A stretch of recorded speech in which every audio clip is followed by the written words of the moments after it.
Parou para pensar que neste exato momento, trilhões de elétrons estão dançando pelos fios da sua casa numa coreografia perfeitamente organizada? A eletricidade é tão onipresente que mal notamos, mas ela esconde segredos fascinantes. Hum. Quando você coloca dessa forma, realmente faz a gente refletir sobre como algo tão comum pode ser tão extraordinário. Como isso tudo funciona? Bem, tudo se resume a quatro conceitos fundamentais. É como se fossem os quatro elementos da eletricidade moderna: a tensão, a corrente, a resistência e a potência elétrica controlam literalmente tudo que funciona com eletricidade ao nosso redor. Nossa, então quer dizer que desde meu celular até uma usina hidrelétrica gigante seguem esses mesmos princípios? Exatamente! E sabe o que é mais interessante? Cada uma dessas grandezas tem sua própria unidade de medida, que homenageia cientistas revolucionários. O volt, por exemplo, vem de Alessandro Volta, que criou a primeira pilha elétrica em 1800. E imagino que o ampere também tenha uma história parecida. Sim, vem do físico André-Marie Ampère. Mas veja só como é fascinante. A corrente elétrica, medida em ampere, é como um rio de elétrons fluindo de forma ordenada. Quando você liga um aparelho, trilhões deles começam a se movimentar instantaneamente. Então, se a corrente é como um rio, a tensão seria como a força que faz esse rio fluir. Perfeito! A tensão é justamente essa pressão que empurra os elétrons. Um exemplo prático: quando você tem uma tomada de 220 volts, significa que ela tem mais força para empurrar os elétrons do que uma de 110 volts.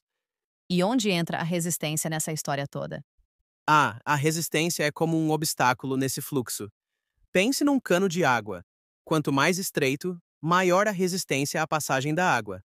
Na eletricidade, diferentes materiais têm diferentes resistências. O cobre, por exemplo, oferece pouquíssima resistência, por isso é tão usado em fios elétricos. Agora entendi por que os fios são cobertos com plástico.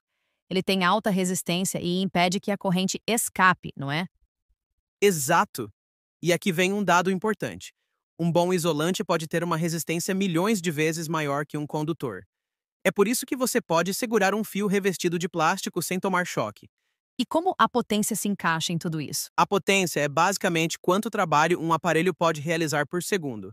Um chuveiro de 5.500 watts, por exemplo, converte muito mais energia em calor do que uma lâmpada LED de 9 watts em luz. E é por isso que sua conta de luz aumenta tanto no inverno. Então, todas essas grandezas se relacionam através de fórmulas matemáticas? Sim, e são surpreendentemente simples. A principal é a lei de Ohm. V é igual a R vezes I. E tem também P é igual a V vezes I para calcular a potência. Com essas duas fórmulas básicas, os engenheiros conseguem projetar desde um simples carregador de celular até sistemas elétricos de cidades inteiras. É incrível como conceitos aparentemente simples podem ter aplicações tão complexas. E sabe o que é mais fascinante? Esse conhecimento abre portas para carreiras inteiras.